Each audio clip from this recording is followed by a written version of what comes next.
Santa, you are a bitch nigga. Wait, hold on. Dear Santa, you are a bitch ass nigga. I heard the mall is hiring extra security to protect you. That's a bitch move, Santa. I'm coming for that ass again until you pay what you owe. Sincerely yours, the Santa Stalk. And welcome back to Simple Math's Boondocks series recap pod side series. It's your boy Mister. And I'm Aaron. And we are back this episode with one of the more filler episodes from the season, or not from the season, the series in general, honestly.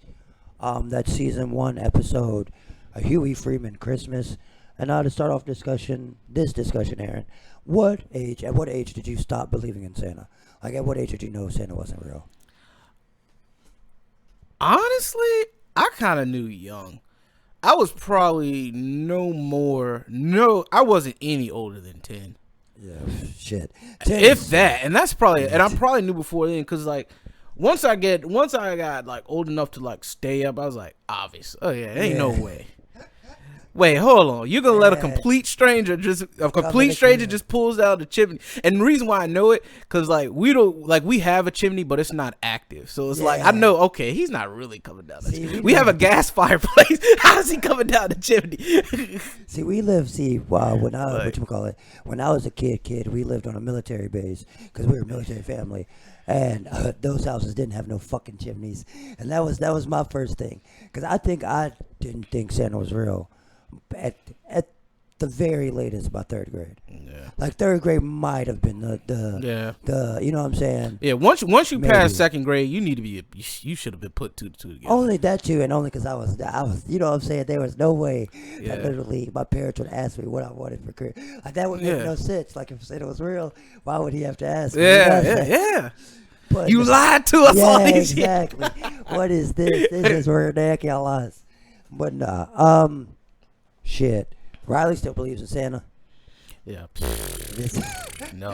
Riley definitely still believes in Santa. And the thing is, though, I think what's powerful about this episode is that Riley wants to believe in Santa. Yeah. But he wants to believe in the concept of Santa. I think. He doesn't necessarily care about Santa as a person. Yeah. But Santa as a mythical figure. Yeah. He definitely does care about the existence and the happenings of that character. Yeah, because, Riley, and a lot of people don't realize that a lot of people really don't have the same Christmas as everyone else. Yeah, exactly. And I think that's where Riley was coming from, where it's like, he had an opening, like not a soliloquy, but he had mentioned it in the episode how like, you ain't come visit me when I was like, out here in the hood and stuff like that, or something like that. I think that was part of the letter or whatever. But so it just puts things in perspective of, he's a kid. He wants to have the same. I think he's more curious. He wants to find out why Santa, whether or not he's real or not, because he's in disbelief, but he wants to believe there's a chance that somehow he can get some reconciliation with Santa, if indeed he does. It's just the hurt, like you're saying. Yeah. Like he sees all the kids around him having Christmas, especially now that they live in fucking Woodcrest. Everybody around them is having Christmas, probably really big Christmases. Yeah. And for 2 kids from the south side of Chicago, you know what I'm saying, who probably never had Christmas, that anger is warranted, you know what I'm saying? Yeah. He probably, like you said, he wants to believe Santa's real. He wants all that shit, but at the same time, he hates Santa because Santa's never visited him. Yeah. You know what I'm saying? Or Santa's never really hooked him up like he wanted to, you know what I'm saying? Yeah. But at the same time, that Riley's a badass kid. Yeah. So you don't know if Santa won't visit him Riley because he's a badass kid, or if they didn't have it. Because Huey doesn't hold the same resentment towards Santa, but he does hold it towards Christianity. They both hate 2 different sides of the same coin. Yeah. That's what this episode shows too. And it's crazy because the concept of Santa is not necessarily directly related, but it kind of goes hand in hand with the definitely. Whole God complex that you would see in Christianity. You know, if you're morally good or something like that, you will be rewarded and stuff like that. And that's something I think that's something on the surface that's cool. I think though, I don't think I would be. I think we should stop really teaching kids about Santa Claus, because I don't think that's really nothing that really. I don't think that's something that would really like halt their childhood. I don't think Christmas. A kid's gonna be excited on Christmas. No matter who gives a fucking gift. Yeah, you know what I'm saying. Like, I'm not gonna have you believe. Why would I make you believe in something I know is not true? Yeah, and the thing with just the idea of Santa Claus is that it's, like you said, it's useless, and it's just. Excuse me, I'm sorry. Almost directly tied to just the Christian, like, you know what I'm saying? Yeah, because it kind of goes back to what we were saying, even though it's not. It kind of goes back to one of our previous pods, the Rudder Tradition, which you can check out on all streaming platforms. We were talking. Christmas is pretty much the idea. It's just a tradition at this point. Yeah, it's not like it has no value. Kids now have tablets in their hands by like 3 and 4. They know ain't no Santa Claus. Yeah, they don't think about no Santa Claus. They ain't think about Jesus. They ain't think about none of that. You know what I'm saying? Like, go up to the random kid today, or any kid ever, and ask them what Christmas is about. It's about the presents. You know what I'm saying? It's not about Santa Claus. Yeah. It's not about the reindeer. It's not even about the fucking milk and cookies. Yeah. It's about the presents. It's a second birthday. Yeah. Yeah, you know what I'm saying? Like, that's pretty much. That's essentially what. You know what I'm saying? It's essentially a second birthday. Yeah. But another reason why I was saying, like, we really should stop teaching that ideal, because you don't need to be doing good things for the sake of getting something back all the time. Yeah, you know, that's basically what you're teaching them. To only act right when they need something. But I do understand what you're saying. And I agree with that. Or if at least you're going to do that, you know what I'm saying, that needs to be towards their parents or something like that. You just need to tell them, like, you're not getting none. Well, I don't know. People wouldn't. Shit. I guess it goes back to how. We both don't have kids either. Yeah, that's true. You know what I'm saying? We both don't have kids. Yeah. Because at the same time, like, you know what I'm saying? They're not going to act right if they don't have to.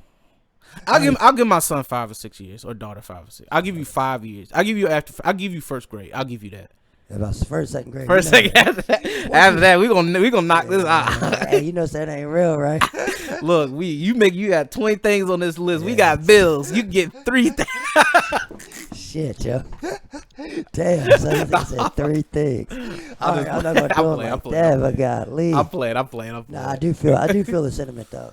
Like, the world now is too dangerous and too on eggshells to. I think this generation is just gonna have to be a little bit more real with their kids, because life comes at you so much quicker than it would have. It's a 24/7 news cycle and the social media. You can't escape anything. So like you said, we're definitely gonna have to be more real with our kids. Yeah, like, it's not gonna be like, I don't know. It's not going to be anything. Sugarcoating is not going to do anything but hinder you nowadays. Yep. It used to be like it would protect you till you like realize what was going on. Sugarcoating is going to do nothing but hinder you in this day and age. Yeah, I completely agree with that.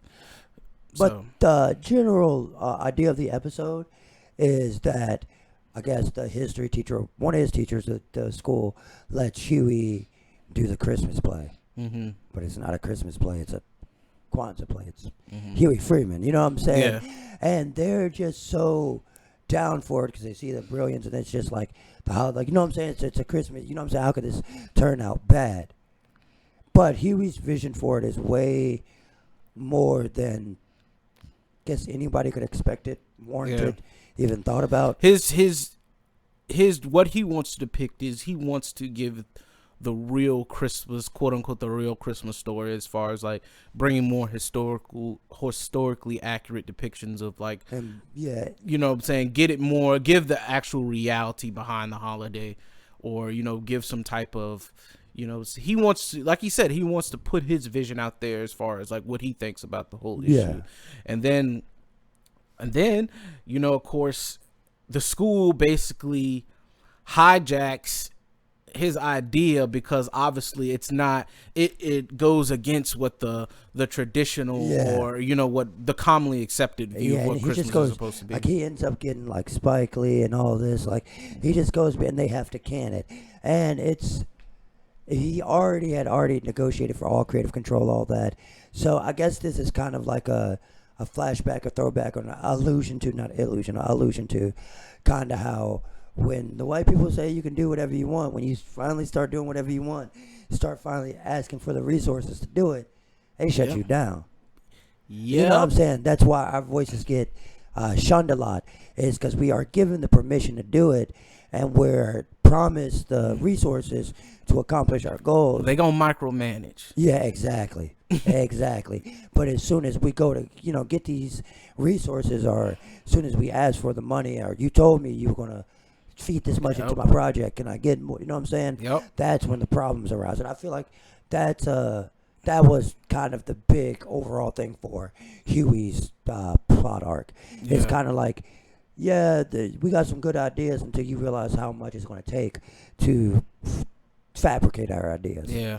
To actually make them tangible. Exactly. And then it kind of goes back to the dynamic of you supporting, it's what I call like playing spectator. Mm-hmm. You want, it's like you're supporting, but not in the way that will actually help. You just want to stand back and just say, "Oh yeah, do you, Huey?" Exactly. And then as soon as it's something that makes someone uncomfortable, you're just endorsing. You're not supporting. Exactly. There's a difference. Exactly. There's a difference. A huge difference. Endorsing and supporting, especially now. That's something people need to understand. Yeah. Endorsing is not the same as supporting at all. So, go ahead. I was just gonna say, just to add that, supporting is what you do. Endorsing is more what you say. Yep. Exactly. Precisely. With that, I guess it's not really related, but still, this is the wrap up. Yeah. So, with us saying that the writers use these two kids to just kind of display the hatred on the same side of the coin, like Riley hates Christmas for the fantastical part, like the myth, you know what I'm saying? He hates it because of Santa Claus. Riley hates Christmas because it's an injunction on his people's power. Yeah. You know what I'm saying? But everybody's still going to celebrate. Yeah. It's the rut of tradition and position. Yeah. So you're more so saying that, elaborate a little bit if you can. I'm asking, do you agree that their focus with the way that they use both brothers totally independently, but kind of achieving the same goal, was that to show that during, I guess maybe more so during the holidays, but just in general, that our popular religion has kind of disillusioned the major population? Yeah, that can't, yeah. I guess that's what I'm trying to say. So you're basically asking if the population is being swindled by that tradition, is what you're saying? Because I mean, at this point, I guess I'm about to answer my own question here. Fucking Christmas is just a fucking, you know what I'm saying? It's just for people to sell shit. It's an economy holiday. It's not a religion. Yeah. You know what I'm saying? So yeah, I guess I just answered my own question there. So I guess that's when I go back, that's why they swept Big Huey shit under the rug, because it didn't matter, because it didn't benefit it. You know what I'm saying? Like, awareness is not beneficial because it's not financial, especially during. See, it goes basically just saying people are just, it's the idea of Christmas that people like, but they don't actually care about the true meaning of it. And that's really the idea of it. Yeah, that's true. You know what I'm saying? And like, just like Riley, he feels like he's been overlooked. And that's where, like, it stems from a lot of government issues. You know what I'm saying? True. It's the same. And, I don't know if they necessarily wanted to make this contrast or comparison, blase, but, you could say the same thing, We always say we're going to get more, help or assistance from the government, and it never comes as soon as you ask for something. That is very true. You know what I'm saying? Everyone over the weekend, all the government officials say all the right things, but when that money coming to support something. Exactly. That's true. You ain't never lied about that. Yeah, but nevertheless, so this Boondocks episode 8 of our side series, we do want to thank you guys for listening to us. Be sure to catch us out on all streaming platforms.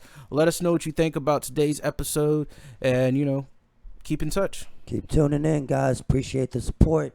It's your boy Mister, and I'm out. It's Aaron. Take care. Yeah.